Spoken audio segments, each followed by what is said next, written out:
including me in this great series. I've watched some lovely ones, very powerful, and I'm looking forward to catching up on some of the others as well. So, you know, well done to you. Huge amount of work pulling all this together.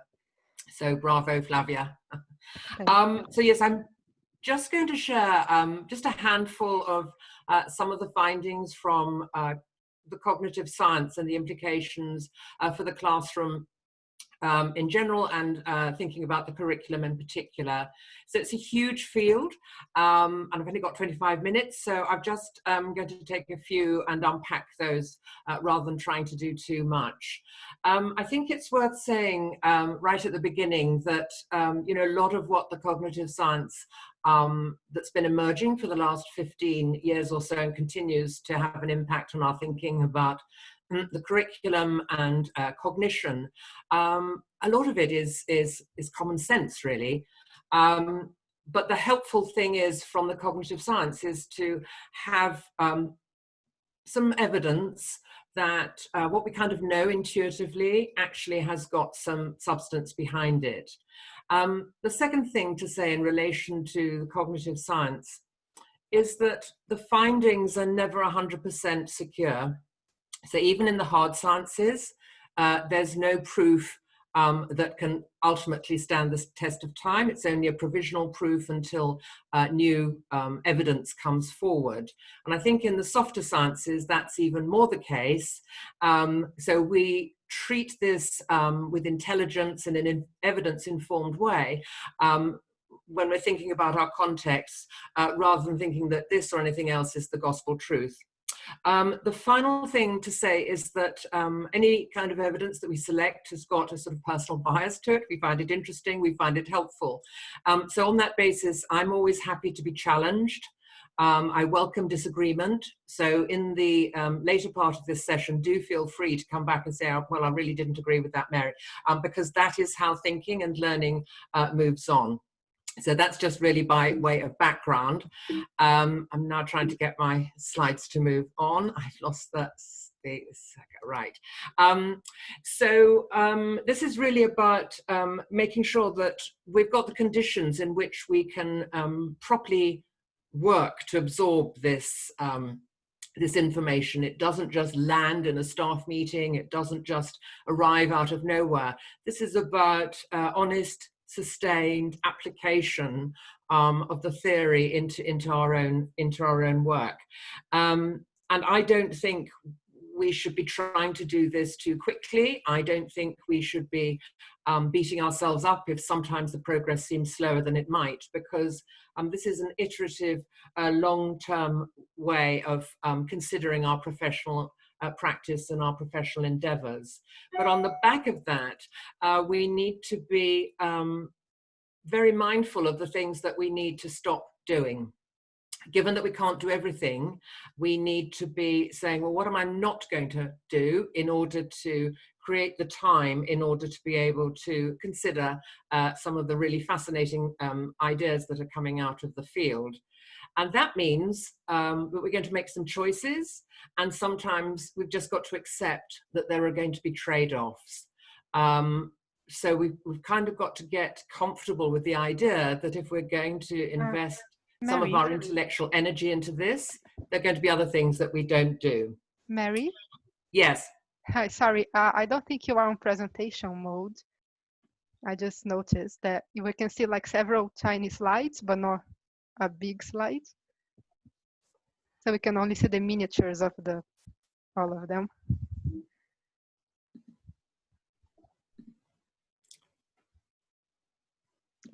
Sorry, I just...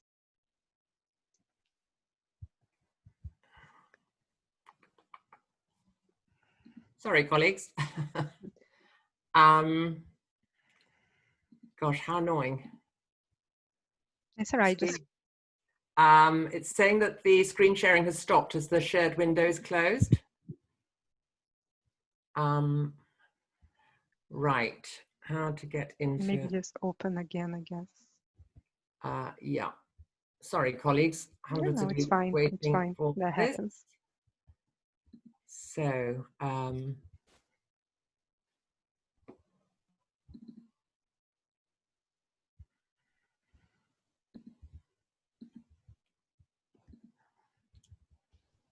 No, I think the same thing has happened, hasn't it? That you can only see my small ones. Actually, Were you able to see the full screen then? now we're only seeing you. I don't think you're sharing the screen now.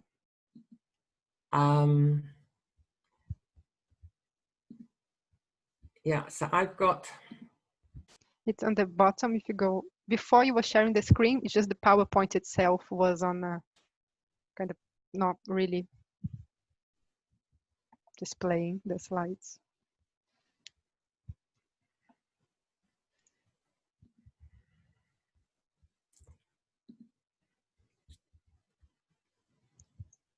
Sorry, this is wasting everyone's time. So No, don't worry. Go back in here. Had it all ready to go. Was running it. Right. Let's get that over onto the desktop. That should work. Okay. Yeah, not to worry. Sorry, I didn't notice before. I was only listening and kind of typing something.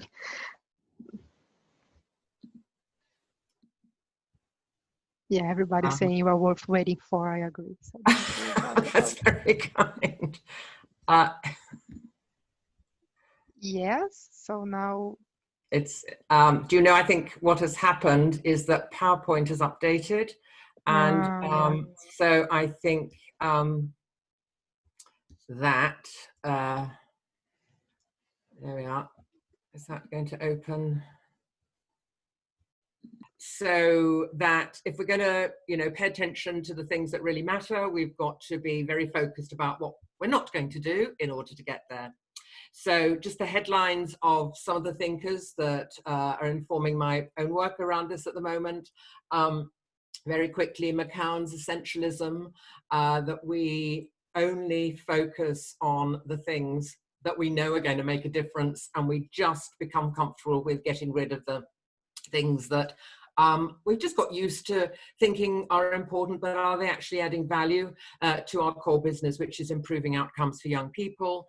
The Pareto rule, the 80-20 rule, just as a rule of thumb, not absolutely precise necessarily, but it's been found in lots of contexts based on Pareto's work in the late 19th century that, you know, 80% of results come from, in general, about 20% of the input. So if we start taking a disciplined look about what might be the roughly 20% of our activities that can feed into greater outcomes for our children, I'm arguing that paying attention to some of the cognitive science is an important route to get there.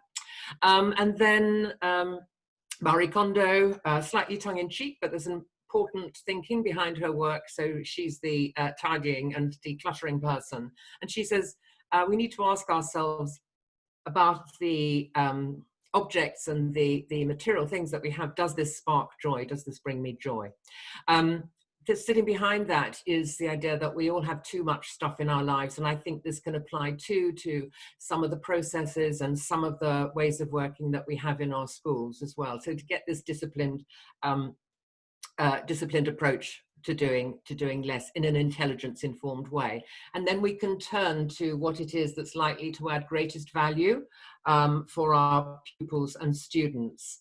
And one of the things that we know is adding greatest value, I'm arguing at the moment, at any rate, do feel free to disagree, is around the curriculum. So there are 5 things that I think we can take from the cognitive science that are going to be helping us as we think about getting the greatest value from our work. So the first that I'm sharing from the cognitive science is Dan Williams' work on Why Don't Students Like School. It's had a huge impact in terms of a lot of the theory, a lot of the thinking about the way that learning happens, how we support children to learn things that stay in their long-term memory. And so I've just got a few quotes that I'm going to share with you. So one of the quotes from Willing's work is that human beings are curious. So that's great because we can tap into that, the understanding that we like finding out new things, and this applies to children as well. However, thinking is hard work, yet it's meant to be. And so I think we've got to be careful that we don't make too many things too easy for too many of our children. So this for me is one of the helpful insights from the cognitive science, this notion of curiosity. And what some schools are doing is they are asking themselves in relation to the curriculum based on this insight, to what extent does the curriculum in our school provoke curiosity? I think that's quite a nice lens through which to look at it. So one of the threads that links to this, but there's a thread in the latest framework as well, is asking ourselves the extent to which the curriculum that we've got in our schools is sufficiently ambitious for all our pupils, regardless of their starting points. So the latest framework has a great deal of the cognitive science underpinning the ways of coming to making some judgments about the quality of education, the quality of the curriculum. And so one of the threads is the extent to which our curriculum is ambitious. So if we turn then to what it is that children are saying, the other end of the spectrum, and tapping into this notion of curiosity and hard work. You know, a lot of them are saying that they'd like more demanding work, please. So I was in a school in London a while ago, and I was talking to some students about the school had identified as being high prior attaining but underachieving, able but idle. Sure you have one or two of those in your settings. So I sat down and I spoke to these students. They were year 9s, there were about 8 of them, and they were all boys. And I just said, is there any subject in this school where you're not mucking about? Because they weren't working, but they were stopping others from working. Anyway, in this school, they said, well, our teacher just gives us, they said geography. And I said, well, what's going on in geography that means you're doing your best work? And they said, our teacher just gives us really difficult, interesting things to do that provoke our curiosity. Not precisely in those words, we just find it really interesting, they said. She gives us articles to read like the National Geographic. And what she says is, your job for homework is to read this. You're not going to understand it all, but that's all right, because we're going to talk about what you did understand and didn't understand at the start of the next lesson. So when I was in that teacher's classroom that day, high expectations for all students, regardless of their starting points. Strongest results in a very high performing school. But that teacher didn't give those students that demanding work above their pay grade, giving them hard stuff that made them think in order to get great results. The great results followed from being given demanding work. So what I might take from that is, in my own field, what might I be offering my students material, the kind of material that can stretch them in that way, tapping into this insight from the cognitive science that children are curious, but thinking is hard, so giving them hard stuff to think about. The next example, really quickly, is from primary. This is from Alison Peacock's book, Assessment for Learning Without Limits. And she and a colleague were interviewing some pupils as they went from year 5 into year 6. They were trying to tease out what the children thought of ability tables and ability groups, but actually the children's responses relate to the demanding work that they were given and the level of challenge. So this is what they had to say, that they said that when we were, the higher prior attaining children, they loved having the demanding work. The middle groups, they liked the sound of the more demanding work, but they realized there were only 6 seats on the top table. They weren't likely to get it. And then the low prior attaining students, they felt they were really missing out. They loved the sound of some of this work, but they knew they'd never get the chance. So what I'm taking from these examples is that this is a reflection back onto Willingham's insight that human beings are curious, but that thinking is hard. Children relish doing this. So just a quick example of what happens when we offer children demanding work above their pay grade. The first one is, I've just done a summary of that. First one is from Richard Kenneth's work. He's on Twitter as Ken Radical. These are year 7 students, and as you can see there, he says, we tested out the readership scholarship homework scholarship reading homework with a Year 7 guinea pig class. Every student could access it, even those with a reading age below 10. Clearly, we need to have higher expectations of these children. So what they've got here for homework is they've got to read extracts from Mark Morris's account of the Norman Conquest. So this isn't a school textbook. This is an adult book. They've been given extracts, and what Richard has said is, your job for homework is to read this and answer all the questions. He then goes on to say, this is supposed to be hard, so don't worry if you can't answer all the questions. High challenge, low threat, giving children stuff above their pay grade, they all have a crack.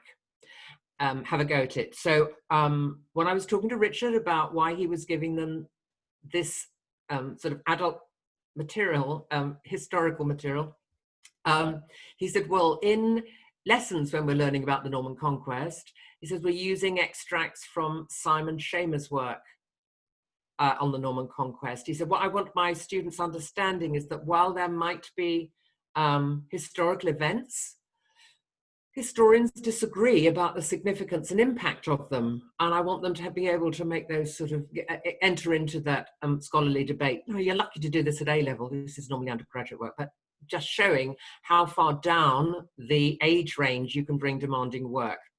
Quick example from primary. This is Ashley Booth's work. He's absolutely wonderful. Do follow him on Twitter as well. Mr. Booth, Year 6. Why does he love whole class reading so much? Because a child who would have long been considered low ability can access texts like The Caged Bird by Maya Angelou with their peers, and subsequently that great educational term, bang out stuff like this. So this child has clearly been supported, but it's their own voice coming through, making the very moving connections between the conditions for the bird in the cage and conditions for many people in Black communities with segregation in the 50s and 60s. And of course, all this is live again now. So again, this notion of offering children demanding work, and then we see that they can cope. So the second insight then, also from Willingham, is that our brain's privilege story, our brain's privilege story. So this again has got implications, in my view, for curricular thinking and planning. And a very nice piece of research that came out a few years ago from Sussex University, small scale research, but very interesting findings. This is the headlines of it, the faster reading research. It was reading aloud. The schools that took part in it, they selected 2 novels to read back to back. Those novels were selected to be at least a year above what they would normally be studying. That's all they did for 12 weeks. Radical in an English lesson, but there we are. Not a very big study, so 365 year 8s taking part. And what they found, as you can see there, that on the pre and post reading tests, the whole cohort had made 8.5 months progress, while the poorer readers, the slower readers, they made 16 months progress. Now, I can't afford to ignore that kind of findings. So I'm going to be asking myself, well, how do I incorporate these insights into my own practice if I want to get these kinds of results? Because I think this goes beyond literacy, and I think it goes beyond English. So there's a very good research paper sitting behind this. I'll be sending the link over to Flavia, but the 2 things emerge. One is when they talk to the students who had been identified as poorer readers, trying to establish why they were getting on so well, they said, well, we just found that we were able to get into it. We didn't need to understand every word. We were able to get into the flow of the story, and that helped our understanding of the meaning of the words.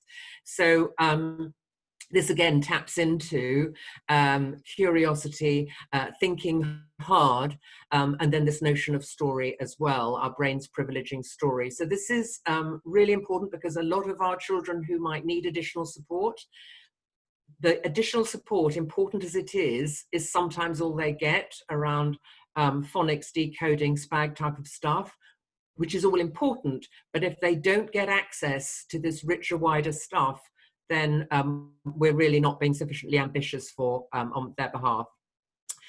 So just very quickly, why stories are important. They create the big picture, so there's a lot of work and lots of discussions about how we create the hinterland, the background knowledge for the topics that we are going to be teaching our pupils and students. Story is a very efficient way of doing this. They contain complex ideas and concepts. The vocabulary within a high quality text. So when he talks about stories, I'm including text as well in the way that we've seen with the history example. But the vocabulary is generally much more sophisticated than we get in daily classroom practice. So we're all very keen to develop children's tier 2 and tier 3 vocabulary. And one of the most efficient ways to do it is through a high quality text. And then the final reason that stories are important, they are very inclusive. The next insight again from Willingham is that the importance of teaching our children concepts, because these make rich connections. And again, there's a thread of this in the framework about children being taught the concepts. Of them remembering them, and the important ideas more likely to remain and be of use in the long-term memory. So the thing about concepts is they act as kind of holding baskets, so for lots of information. So if I understand a concept, it means that new information related to that concept is much stickier. So, and also concepts quite often make connections across to other concepts as well. Now, this is really helpful for us as when we're thinking about the curriculum, in that if we're interested in making sure that we've got appropriate sequencing, then the use and identification of concepts can be one useful route to do this. So for instance, if we're teaching in history in primary about the ancient Greeks, a unit on ancient Greece, it should be identified that one of the big concepts children need to be taught about would be democracy. If later on we're teaching a unit on Magna Carta, again, democracy would be an underlying concept there. And so we would be able to say to our pupils, how is our understanding of democracy similar to or different from what we encountered before? So you've got this movement of a big idea through the curriculum. Where do we find the concepts? They are in the important statements in the national curriculum documents, the starting points, and then we also identify them in the text that we identify as well. Just a few thoughts now from Brown's work on making it stick. He and his colleagues pulling together the findings, emerging findings from cognitive science, and saying actually for learning to be deep, some effort has got to go into it. It should be effortful. So this again is why we shouldn't be dumbing down for any of our pupils or students. We pitch it high, we support through talk. And it's really important when we're pitching high, as we found with the faster reading research, is that pupils do need to feel successful quite early on, very early on in fact, because that provides an internal motivator to want to carry on. I'm going to put more effort into something if I know, if I can see quite early on that I'm making gains in my learning. This taps back then to what pupils are saying, that they want the more demanding work. And so we've got this neat way of threading through the cognitive science with the pupil voice as well. Brown's work also saying that in order for knowledge, in its deepest sense, I'm not talking about pub quiz kind of learning lists of unrelated facts, but we need to be thinking about spaced repetition. Lots of great work out there on that. But to be mindful of the children do need to know something before they are, asked to revisit it through low stakes quizzes, etc. But we revisit these ideas as we found with the democracy. And then the second strand from Brown's work as well is the interleaving of different but related topics. So a nice piece of research that Dan Willingham tweeted about last year, about a randomized controlled trial of the difference between interleaved and blocked practice. This is quite a large scale piece of research in 54 maths classes. The children would have been about 12, 13 over 4 months, and what the results were a day later and a month later. So this is just the summary from the paper. What they found was that this was in maths. So the temptation, the tendency within the sector is to teach a unit and then maybe do some form of assessment, move on to another unit, move on to another unit, never go back to the ideas that have been taught before. And so that's blocked practice. Whereas when we interleave the important things that have been taught earlier, then we start getting some interesting results. So what happened was that when they tested the students a day later after completing this work, the students who'd had the interleaved practice got 80% correct. And as you can see, the blocked practice was 64%. Now, when there was an unannounced test on the same material a month later, you can see the difference. Although it had dropped for the interleaved group, not by much, whereas it had dropped right down for the blocked practice for the students who'd not had revisited prior learning. Now, the interesting thing from this paper, Roa et al., is they make the point that this is not more work for teachers. So that's a relief. I don't know anyone in the sector who needs to be doing any more work. So this is, again, putting our efforts into the things that are going to have the greatest impact. So the point they make is that it's just about how the material is divvied up and sequenced for the pupils. It can have this level of impact for them. So I'm now trying to move this on. Let me go. Sorry, colleagues. There we are. So where might we go for some resources to support that? People I've not had a chance to mention, but very good work coming out of long-standing work, Doug Lamov's work, Teach Like a Champion, Reading Reconsidered, etc. Rosenshine's Principle in Action, excellent summaries and very, very clear guidance, which have been reworked by Tom Sherrington, well worth doing that. Also the walkthroughs that he has done with Oliver Cavaglioli. Great website, the Learning Scientist website, on summarizing some of the most effective mechanisms and strategies that we can use to help our children retain things in the long-term memory, so that they can then draw on that and do really interesting things with it. It's not just retaining things in the long-term memory for the sake of it. It is about being able to use this to make new connections and richer understanding. And then the work of the Chartered College of Teaching, sensational, the work that's coming out of there, in terms not just of the cognitive science, but on the curriculum, on assessment, stunning work that's coming out. So I think really important there as well. I shall be putting up the resources that I've mentioned today on my website, marymyatt.com. I'll also send them over to Flavia. And then I've got a number of free films developing some of the things that I have talked about. So, colleagues, I'm coming to the end now of just summarizing some thoughts about cognitive science in the classroom, thinking about how we shouldn't be making things too easy for our pupils and students, how we need to be drawing on stories, how we need to be making sure we put sufficient cognitive demands and interleaving earlier learning. Okay, so I'm going to draw it to a close there and take questions now, if that's okay. Hi, Mary. Thank you so much. That was brilliant. Thank you very much. And they were really nice slides. So I'm glad that we got to see them.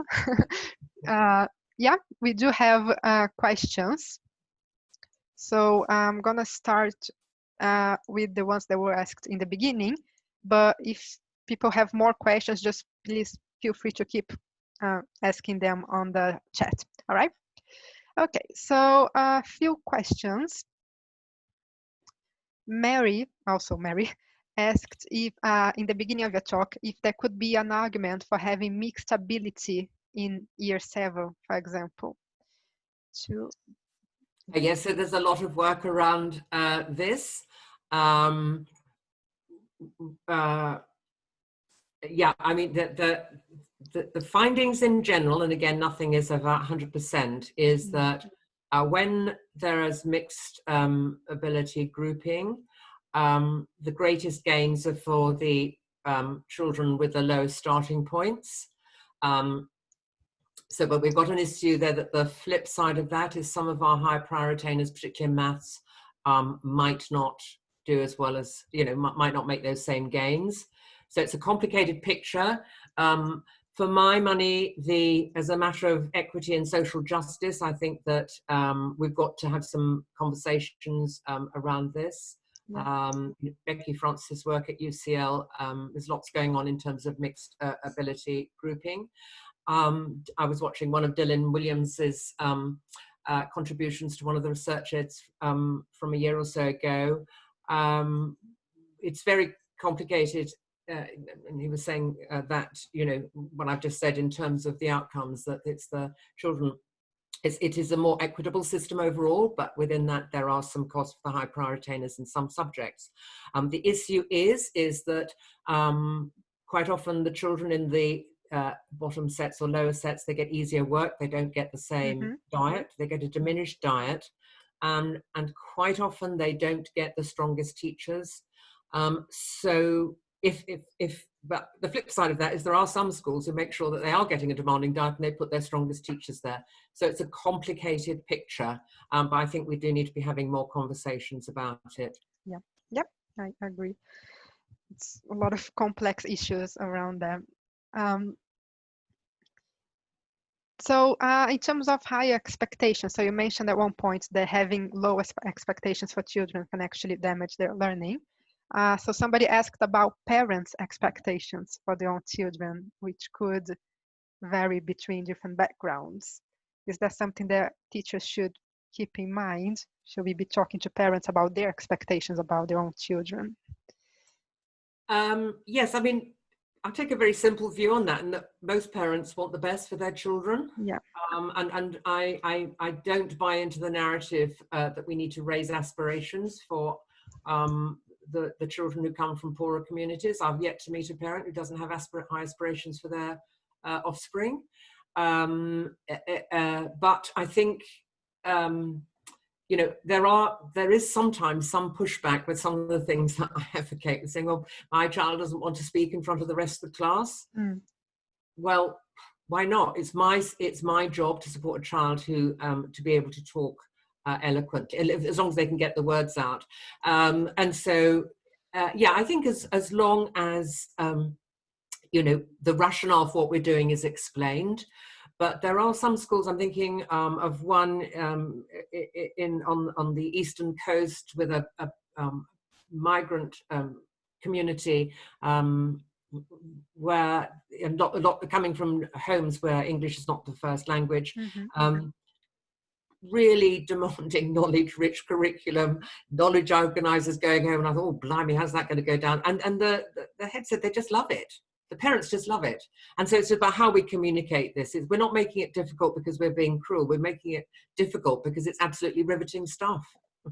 Yeah, there were actually a lot of discussion in the chat about children whose English is not first language, and whether all of those things they were talking about would apply to them, or if we should have a different technique or something else. But I guess you just talked about that a bit.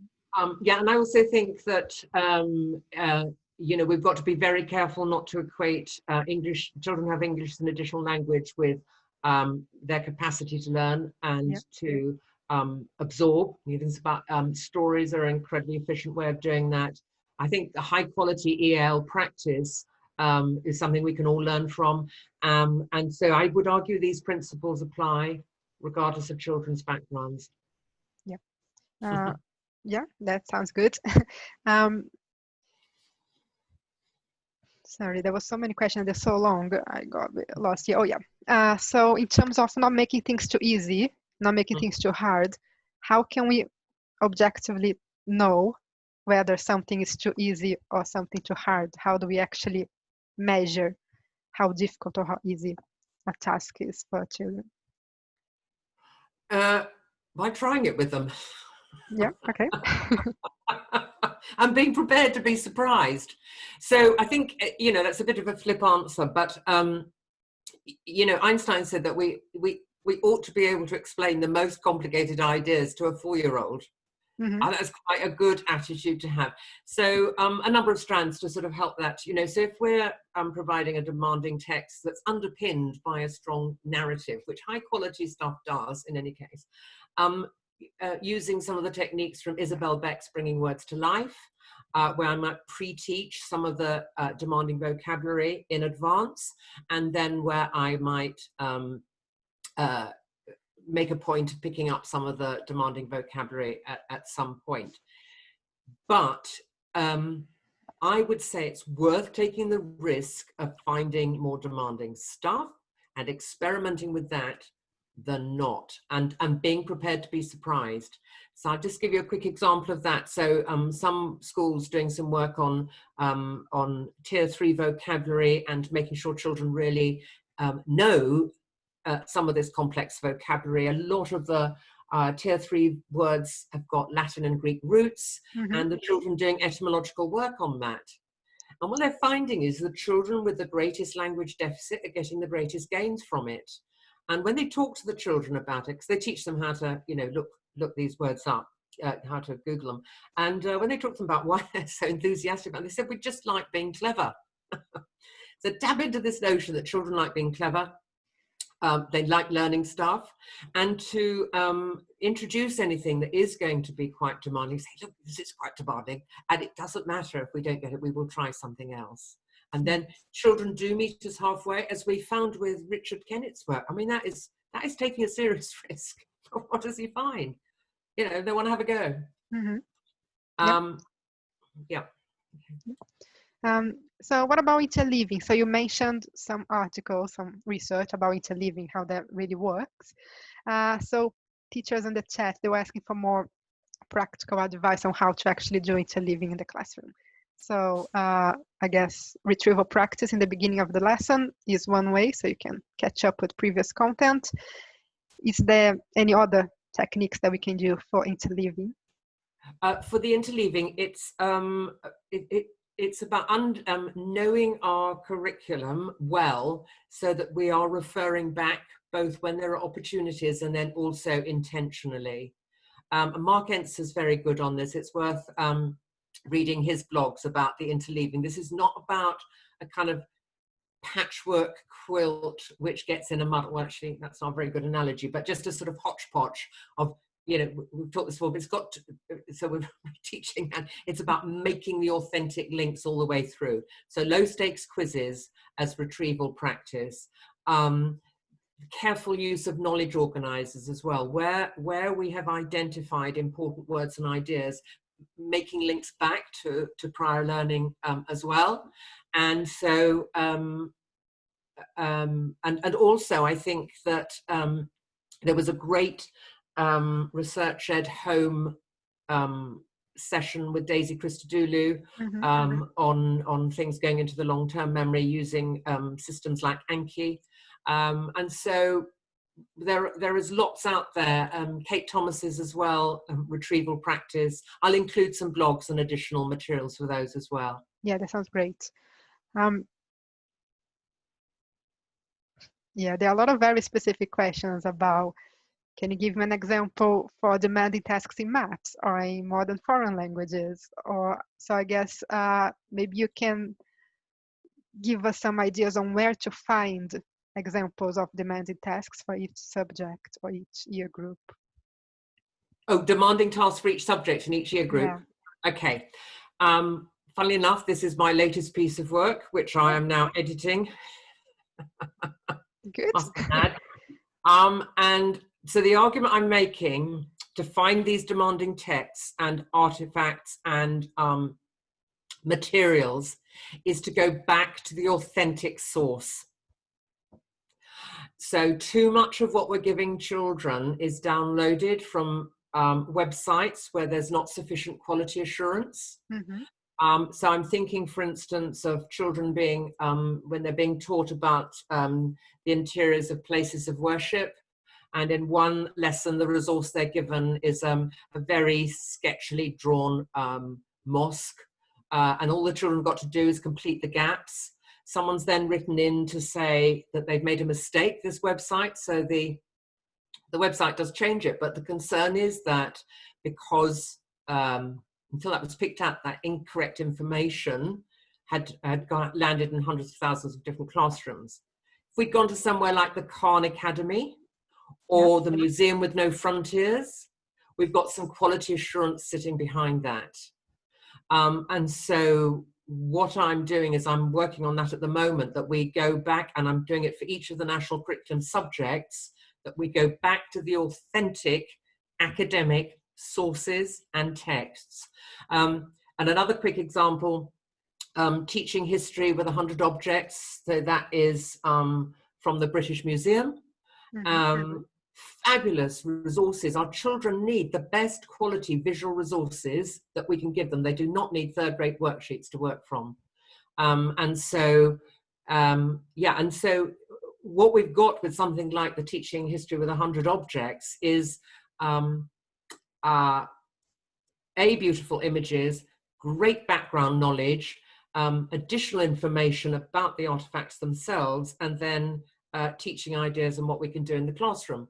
Now, I've got some confidence that those are going to be valid and reliable. Why? Because they've been produced by the experts in the field, the historians, and they're working alongside teachers.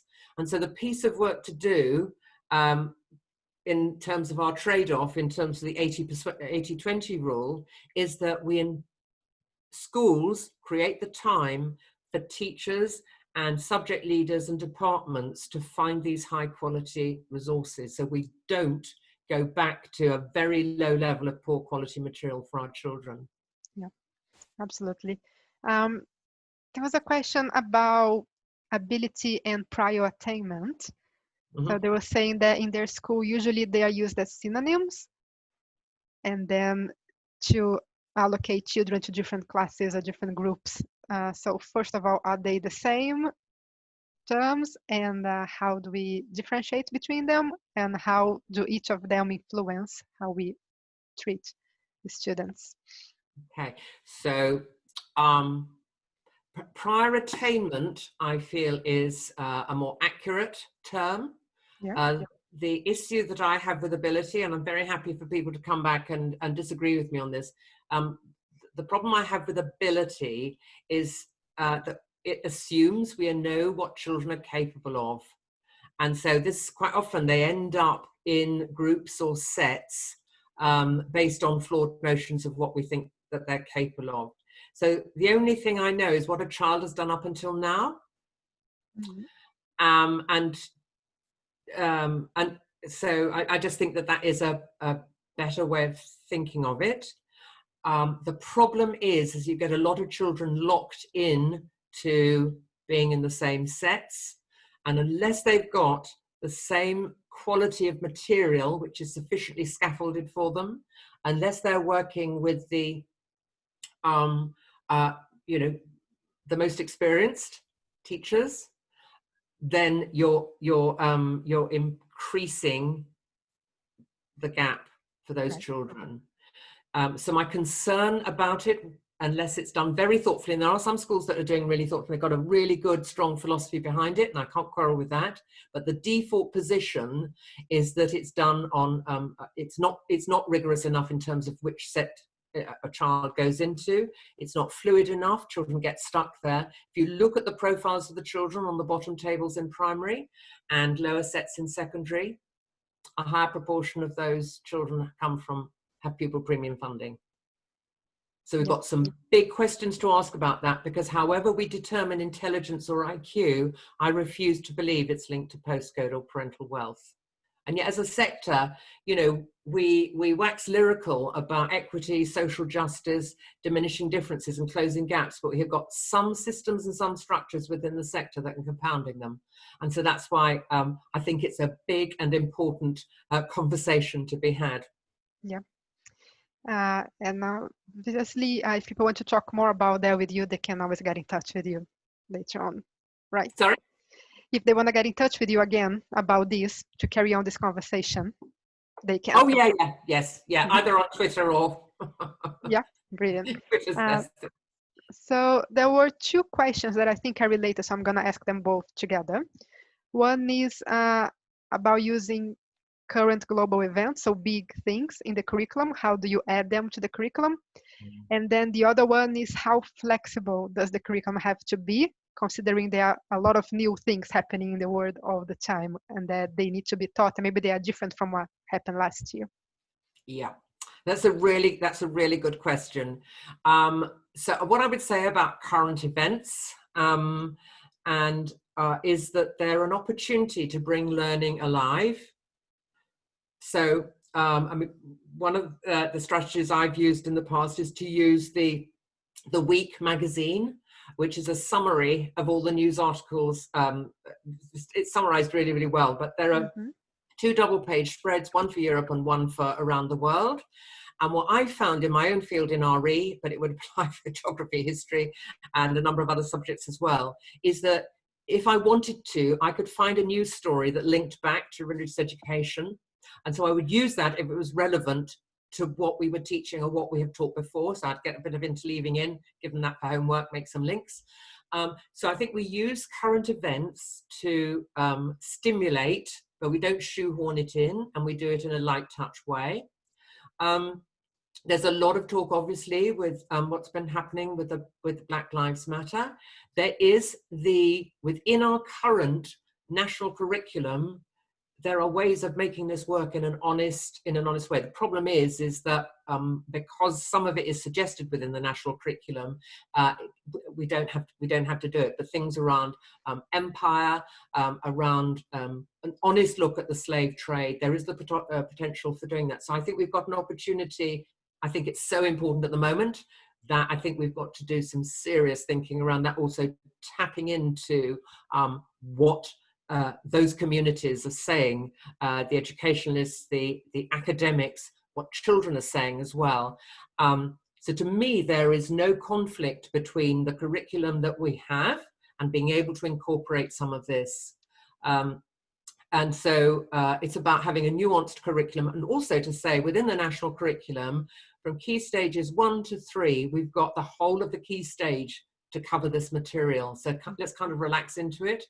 Slightly different at key stage 4, where you've got only 2 years. You're only meant to have 2 years to do that. But I think, you know, we, in a nuanced and light touch way, we can still get to the heart of some deep stuff without, you know, tipping over the whole of our plans. Yeah, great. I think there's a good question here from Claire. So she liked the idea of high challenge, low threat. But then what about if you work in a school that has a lot of focus on tracking progress data and high accountability culture? Because you wouldn't get those actual grades so often. Well, we have another 2 hours to talk about data, and that's a complete waste of time. So the problem with internally generated school data, whether it's primary or secondary, it's neither valid nor reliable. So, you know, we've got to ask ourselves the question, why Ofsted are not considering internally generated school data? It's one of those things that is falls into the 80-20%. I'm probably going to do a short video on that. So the external data that, you know, children's results at the end of key stage 2, 4 and 5, we can have legitimate conversations about those. Internally generated school data is, well, I'm just going to say it's a nonsense, really, because it's, you know, quite often in secondary, at key stage 3, it's based on GCSE grades. What's that about? You know, shouldn't be teaching GCSE at key stage 3, so the grades don't apply. What we know now, what the thinking is now, and it's underpinned by the framework, is that it's the curriculum itself is the progression model. And so Ofsted have taken this idea up. We get a shot of all those grades. This has come from Christine Council and Michael Fordham's insight that my children are making progress because I've taught them, right? So I've taught them this. Have they got it? How do I know? And what am I doing about the children who've not got it? So we need to be moving to a more honest paradigm of what progress looks like, but it's not those sub-levels and points in primary and pseudo GCSE grades at Key Stage 3. So it's a big conversation to be had, because there are lots of vested interests of we've got to be besotted with the data. The numbers don't actually tell us anything we don't already know. And I'm not saying it's easy to move on to a way of capturing that is a more complex piece of work, and I'm actually working on that at the moment. I'm not saying I've got all the answers. Yeah, awesome. We're almost out of time, but there are a few nice questions here that I wanted to ask you. And if we didn't have time to ask your question, people on the chat, just please go on Twitter, and I'm sure Mary will find the time to try to talk to you over there as well. So the question was, what's your advice to teachers coming into the profession now? If they want to be evidence informed, if they want to focus on cognitive science in the classroom, in the curriculum, what are the top priorities? How do they do that? Okay, so, and there was a lovely tweet about an hour before this started. I would need to look it up who it was, but someone leading on a skit program, and he was just saying that, the skit trainees, to the end of that session, it was so evidence informed, they're really, really tapping into it. So it's just lovely to see this.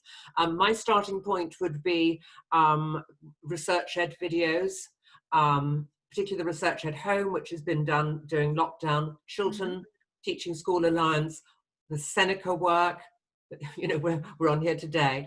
So there's plenty of resources out there, and I would just dive in. The reason I've selected quotes from Willingham and Brown, but I also think there's masses too from Ron Berger's work, The Ethic of Excellence. I think there's plenty in Doug Lemov's. There are lots out there that just dive into one and you start seeing some lovely links that come out of that. So I think there's going to be more and more, and the blogs are great as well. So you just find that it kind of opens the doors to deep reflection. But if you are a new teacher coming in, make sure you enjoy it. If you're moving into a school where the ethos is that we mark everything, if it moves, we mark it, you have got the right to ask questions about that. Because there's masses of research that says it doesn't make any difference to children's learning, so who are we doing it for? Dylan William quoted as saying that it's the biggest waste of teachers' time, billions spent on this, completely. That's again that 80% 20 rule. So my advice for new people coming into the sector, you're going to have a blast. It is such an interesting field to be working in. Be prepared to ask why. I think it's one of the most important things you can do is to just ask nicely, why are we doing this? Or where might I go with this? But for me, it's one of the most interesting, stimulating professions you could wish to be in. It's also knackering, which is why you need to take your time out as well.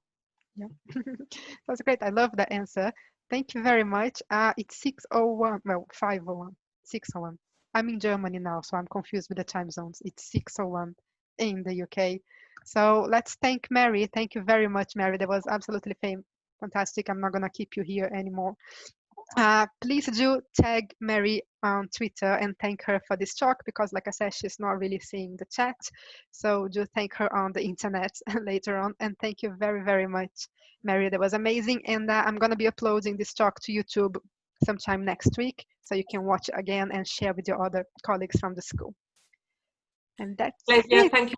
Thank you very much for organizing this, and all the others you've done as well. They are amazing. So all credit to you, back to back, I'm sure, but it's much appreciated by the sector. So thank you. Thank you very much. I really appreciate that. Have a good evening, everybody. Bye-bye.